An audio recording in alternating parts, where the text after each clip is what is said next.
नमस्कार, आप देख रहे हैं पंजाब केसरी टीवी। आपके साथ मैं हूं अविरल सिंह। बिहार, यूपी और हरियाणा के लाखों छात्र मोदी सरकार के खिलाफ विरोध का बिगुल बजा रहे हैं। मोदी सरकार की अग्निपथ स्कीम के खिलाफ छात्रों का गुस्सा भड़क उठा है। मोदी सरकार ने सेना से युवाओं को जोड़ने और बेरोजगारी के मुद्दे पर एक कदम आगे बढ़ते हुए अग्निपथ योजना की घोषणा की है। रक्षा मंत्री राजनाथ सिंह ने 14 जून को अग्निपथ स्कीम के बारे में अपनी बात रखी है। उन्होंने बताया कि इस योजना के जरिए युवाओं को 4 साल की अवधि के लिए सशस्त्र सेनाओं में कमीशन पर भर्ती किया जाएगा। 4 साल तक वेतन के बाद आयकर से मुक्त 11,71,000 रुपए की संयुक्त निधि दी जाएगी। जब सेवा के 4 साल पूरे हो जाएंगे तब इनमें से 25% युवाओं को ही अस्थायी कमीशन में भेजा जाएगा और 75% अग्निवीर बाहर हो जाएंगे और कहीं दूसरी जगह नौकरी में उन्हें प्राथमिकता मिलेगी।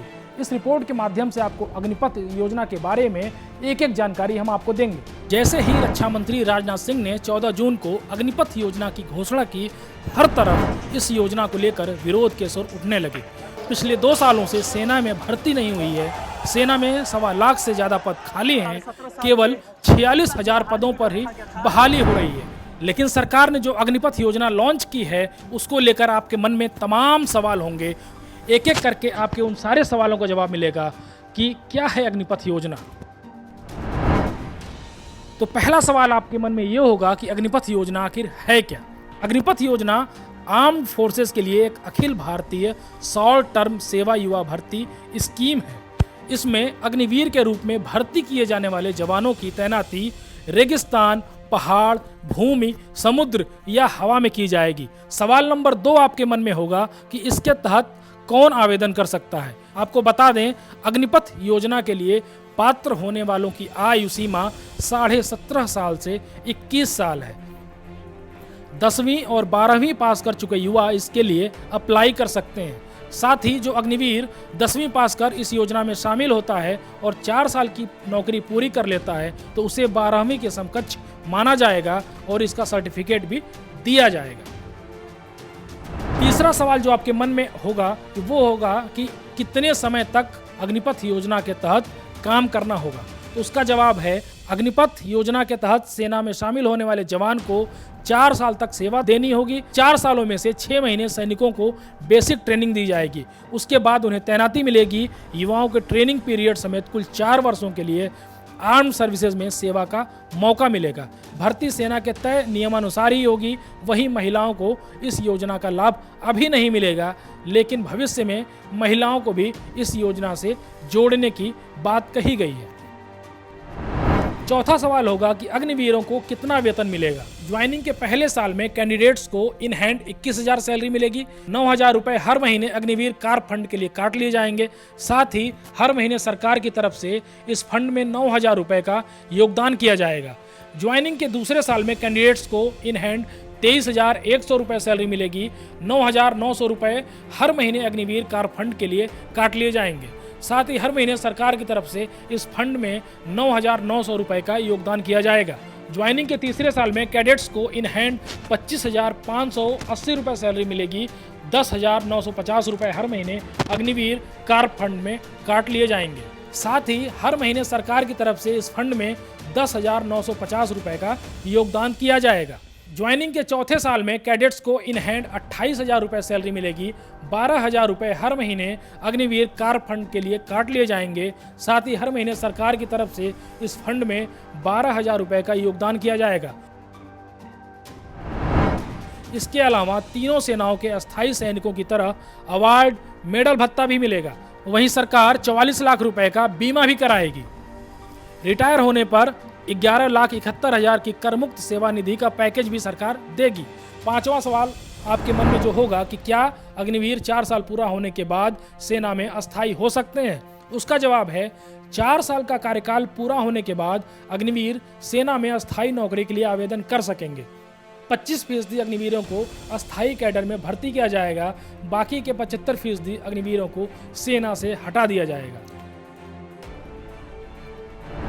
छठा सवाल आपके मन में होगा कि रिटायर हुए अग्निवीरों को क्या सुविधाएं मिलेंगी। उसका उत्तर है कि सेना से रिटायर होने वाले 75% अग्निवीरों को सेवा निधि पैकेज दिया जाएगा। यह 11 से 12 लाख रुपए का पैकेज आंशिक तौर पर अग्निवीरों के ही मंथली कंट्रीब्यूशन से फंड किया जाएगा। इसके अलावा उनको मिले स्किल सर्टिफिकेट और बैंक लोन के जरिए उन्हें दूसरा करियर शुरू करने में मदद की जाएगी। अग्निपथ स्कीम के तहत हर साल कितने युवाओं की भर्ती होगी, ये सवाल भी अहम है। इसका जवाब है कि अग्निपथ स्कीम के तहत हर साल करीब 45,000 युवाओं को सेना में शामिल किया जाएगा। अब आपके मन में सवाल उठ रहा होगा कि जिस देश में 5 करोड़ से ज़्यादा युवा बेरोजगार हों, उस देश में ऐसी योजना क्या लानी जरूरी है? अग्निपथ योजना में शामिल युवा 4 साल बाद क्या करेंगे? ऐसे तमाम सवाल हैं जिनका उत्तर सरकार के पास नहीं है। उससे पहले आपको बता दें कि सरकार के पास यह योजना कहां से आई, कहां से अग्निपथ योजना का खाका सरकार ने खींचा, इन सब सवालों के जवाब आपको इस रिपोर्ट में मिलेगा। दरअसल अग्निपथ योजना का कॉन्सेप्ट टूर ऑफ ड्यूटी से मिला है। अब आप कहेंगे कि टूर ऑफ ड्यूटी क्या है, तो उसके बारे में भी आपको बता देते हैं। एक तय अवधि के लिए सेना में शामिल होने के कॉन्सेप्ट को टूर ऑफ ड्यूटी कहा जाता है। टूर ऑफ ड्यूटी का कॉन्सेप्ट नया नहीं है। दूसरे विश्व युद्ध के समय जब ब्रिटिश वायुसेना के पायलट तनाव में आ गए थे, तब वायुसेना में टूर ऑफ ड्यूटी का कॉन्सेप्ट लाया गया था। इसके तहत शामिल होने वाले पायलट को 2 साल तक के लिए 200 घंटों तक विमान उड़ाने को कहा गया था। टूर ऑफ ड्यूटी का कॉन्सेप्ट कॉरपोरेट घरानों में अभी भी अपनाया जाता है। अमेरिका के कई कॉरपोरेट ऑफिस में ऐसा कल्चर चलता आ रहा है। टूर ऑफ ड्यूटी के तहत लोगों को एक तय अवधि के लिए नौकरी पर रखा जाता है। इसमें रिटायर हो चुके लोगों को भी शामिल किया जाता है। भारत में सन 2020 में सामने आया टूर ऑफ ड्यूटी का कॉन्सेप्ट। भारत में टूर ऑफ ड्यूटी का कॉन्सेप्ट नवंबर 2020 में army chief general MM Naravane लेकर आए। उन्होंने बाकायदा रक्षा मंत्रालय के सामने इसकी ब्रीफिंग भी दी थी, जिसमें उन्होंने बताया था कि इस योजना के तहत युवाओं को ऐसी ट्रेनिंग दी जाएगी जिससे वे आगे जाकर कॉरपोरेट सेक्टर में काम कर सकेंगे। दरअसल कोरोना महामारी के कारण सेना में 2 साल से भर्ती नहीं हो सकी है। रक्षा मंत्रालय की संसदीय समिति की रिपोर्ट के मुताबिक तीनों सेनाओं में अफसरों और जवानों की भारी कमी है। आर्मी में 12,12,000 जवान हैं, जबकि 81,000 से ज़्यादा पद खाली हैं। इसी तरीके से वायुसेना में अफसरों और एयरमैन के करीब 7,000 और नौसेना में अफसरों और नाविकों के 12,500 पद खाली हैं। थल सेना में 81,000 पद खाली हैं, वायुसेना में 7,000 पद खाली हैं, नौसेना में 12,000 पद खाली हैं। इसी तरह सवाल ये उठता है कि इस योजना से सरकार को क्या फायदा होगा। तो आपको बता दें कि इस योजना से सरकार को हर साल पेंशन पर खर्च होने वाले करीब 1.25 लाख करोड़ रुपए बचेंगे। एक अनुमान के मुताबिक 2022-23 में ही पेंशन पर 1,19,000 करोड़ रुपए खर्च होने का अनुमान है। अग्निपथ योजना के तहत एक तय समय के लिए युवाओं को सेना में रखने से पेंशन का खर्च भी बचेगा। सरकार इस तरह 3 से 4 साल तक के लिए युवाओं को भर्ती कर पेंशन पर खर्च होने वाले पैसों को बचा लेगी, लेकिन देश की सीमा पर और तमाम देश के अंदर तमाम ऐसे खतरे हैं जिससे पार पाना सरकार के लिए आसान नहीं होगा, क्योंकि सेना में जवानों की संख्या बढ़ाने और अपना खर्च कम करने के लिए सरकार इस योजना पर तो काम कर रही है, लेकिन 4 साल बाद जो लड़के सेना से बाहर आएंगे, क्या वे जब नौकरी लेने के लिए जाएंगे तब वहां पहले से नौकरी के लिए आए किसी सामान्य डिग्री धारक से अपनी तुलना कर पाएंगे? क्योंकि यहाँ तो सेना का स्किल होगा, लेकिन उन सामान्य लड़कों के पास तमाम डिग्रियाँ और जानकारी होंगी। वहीं अगर हम बात करें सेना की, तो तीनों सेनाओं में अफसरों और जवानों की भारी कमी है।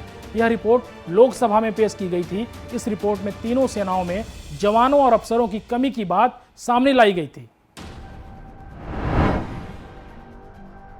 1 जनवरी 2022 की स्थिति के मुताबिक सेना में कुल 12,12,000 जवान मौजूद हैं।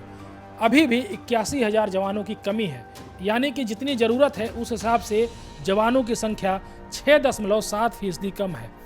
वायुसेना में 12,714 अफसर और 1,47,000 एयरमैन होने चाहिए, लेकिन अभी भी 12,142 अफसर और 1,37,000 एयरमैन ही तैनात हैं। इस हिसाब से अफसरों के 572 और एयरमैन के 6,224 पद खाली हैं। अगर बात करें नौसेना की, तो नौसेना में अफसरों के 11,726 पद हैं, जिनमें से 10,169 भरे गए हैं। इसी तरह 75,409 पद नाविकों के हैं, जिनमें से 63,700 पद भरे हुए हैं। इस हिसाब से अफसरों के 1557 और नाविकों के 11,709 पद खाली हैं। हथियार खरीद के बजट में कटौती। रिपोर्ट में यह भी कहा गया है कि सरकार ने तीनों सेनाओं की रक्षा हथियारों की खरीद के बजट में कटौती की है। रिपोर्ट के मुताबिक साल 2022-23 में तीनों सेनाओं के लिए कैपिटल हेड के तहत 2,15,000 करोड़ रुपए का प्रावधान किया गया था, लेकिन इसमें से 1,52,000 करोड़ रुपए का ही आवंटन हुआ, लिहाजा 63,000 करोड़ रुपए की कटौती हो गई। कमेटी ने बताया है कि थल सेना ने 46,844 करोड़ रुपए मांगे थे, लेकिन उसे महज 32,115 करोड़ रुपए ही मिले हैं। इसी तरीके से वायुसेना ने 85,323 करोड़ रुपए मांगे थे, जिसके बजाय उसे महज 56,852 करोड़ रुपए ही मिले हैं। अगर बात करें नौसेना की, तो नौसेना ने 67,623 करोड़ रुपए की मांग की थी और उसे महज 47,591 करोड़ ही दिए गए। सरकार के अनुसार योजना का मकसद युवाओं में राष्ट्रीयता की भावना मजबूत करना है, भारतीय सेना के चेहरे को युवा शक्ल देना है, युवाओं को भारतीय सेना में सेवा देने की आकांक्षा को पूरा करना है। लेकिन योजना के आलोचक इसे एक गलत कदम बता रहे हैं, जो भारतीय सेना के परंपरागत स्वरूप से छेड़खानी है और जिससे सैनिकों के हौसले पर असर पड़ सकता है। Retired major general Sheonan Singh BBC से बातचीत में इसे सरकार का मूर्खतापूर्ण कदम बताते हैं। पैसा बचाना अच्छा है, लेकिन इसे रक्षा सेना की कीमत पर कम नहीं किया जाना चाहिए। माना जा रहा है कि सरकारी कदम का मकसद भारतीय सेना पर वेतन और पेंशन के बोझ को कम करना है। Retired major general Sheonan Singh कहते हैं कि बीजेपी दिखाना चाहती है कि हमने कुछ कर दिखाया है, कि ये फैसला लेने वाली पार्टी है। ये बोर्ड पर निशाना लगाने जैसा है, नतीजों से किसे मतलब है। Retired major general Sheonan Singh के मुताबिक भारतीय सेना में किसी का 4 साल के लिए शामिल होना बहुत कम समय है। अगर ये अच्छा आइडिया था तो इसे चरणों में लागू किया जाना चाहिए था। चिंता की बात यह है कि इतने कम वक्त में कोई युवा मिलिट्री ढांचे के स्वभाव से खुद को कैसे जोड़ पाएगा। सेवनान के मुताबिक 4 साल में से 6 महीने तो ट्रेनिंग में निकल जाएंगे, फिर वो व्यक्ति इन्फेंट्री, सिग्नल जैसे क्षेत्रों में जाएगा तो उसे विशेष ट्रेनिंग लेनी पड़ेगी, जिसमें और वक्त लगेगा। उपकरणों के इस्तेमाल से पहले आपको उसकी अच्छी जानकारी हासिल होनी चाहिए। इतना वक्त ट्रेनिंग आदि में गुजर जाने के बाद भी कोई व्यक्ति सेवा में कितना आगे बढ़ पाएगा। वो व्यक्ति एयरफोर्स में पायलट तो बन नहीं पाएगा, वो ग्राउंड्समैन या मैकेनिक ही बनेगा। वो वर्कशॉप में जाएगा, 4 साल में वो क्या सीख पाएगा। कोई उसे हवाई जहाज को हाथ भी नहीं लगाने देगा। इतना ही नहीं, देश में सेना से जुड़े कई रक्षा विशेषज्ञों ने सरकार के इस फैसले पर चिंता जाहिर की है। चिंता इस बात पर जाहिर की गई है कि भारत को युद्ध के बजाय इमरजेंसी या राजद्रोह जैसा खतरा हो सकता है। अग्निपथ योजना के आलोचकों का कहना है कि सेना में ट्रेनिंग लिया हुआ 21 साल का बेरोजगार नौजवान गलत रास्ते पर जाकर अपनी ट्रेनिंग का गलत इस्तेमाल करके समाज के लिए मुश्किल पैदा कर सकता है। Retired major general Sheonan Singh पूछते हैं कि अगर 21 साल का 10वीं या 12वीं पास बेरोजगार नौजवान रोजगार के लिए कहाँ जाएगा। वो कहते हैं कि अगर पुलिस में भर्ती के लिए जाता है उसे कहा जाएगा वहाँ तो पहले से ही BA पास नौजवान है, इसलिए वो लाइन में सबसे पीछे खड़ा हो जाए। पढ़ाई की वजह से उसके प्रमोशन पर असर पड़ेगा। उनकी राय है कि युवाओं को 11 साल के लिए सेना में शामिल किया जाए, ताकि वो कम से कम 8 साल तक अपनी सेवाएं दे सकें और 8 साल बाद उन्हें आधी पेंशन देकर जाने दिया जाए। सरकार की यह घोषणा ऐसे समय में आई है जब देश में नौकरी का न मिलना एक बड़ी समस्या है। भारतीय अर्थव्यवस्था पर नजर रखने वाली संस्था CMII के महेश व्यास के मुताबिक भारत में बेरोजगारी एक गंभीर समस्या है, क्योंकि जिस दर पर लोगों को नौकरी की जरूरत है उस रोजगार उस तरीके से नहीं बढ़ रहा है। वहीं इस योजना को लेकर देश के कई हिस्सों में सेना की तैयारी करने वाले युवाओं ने भी प्रदर्शन शुरू कर दिया है और सरकार से योजना वापस लेने का दबाव बना रहा है। देखना होगा कि सरकार क्या इस योजना को वापस लेती है या छात्र यूं ही सड़क पर प्रदर्शन करते रहेंगे। वैसे सेना में अहम पद पर रह चुके वीरेंद्र धनोआ ने बड़े मैसेज देते हुए सरकार को कहा है कि पेशेवर सेनाएं आमतौर पर रोजगार सेनाएं नहीं चलाती हैं, लेकिन सरकार क्या कृषि कानून की तरह इस फैसले को भी पलटेगी? क्योंकि हम देख रहे हैं बिहार हो, हरियाणा हो, उत्तर प्रदेश हो, तमाम राज्यों में जो सेना की तैयारी करने वाले युवक हैं जो कई सालों से सेना भर्ती की इंतजार कर रहे थे, वो सड़कों पर हैं और सेना में 4 साल का मौका दिए जाने की आलोचना कर रहे हैं। इसी तरीके से तमाम रिपोर्ट के लिए आप बने रहिए पंजाब केसरी टीवी के साथ।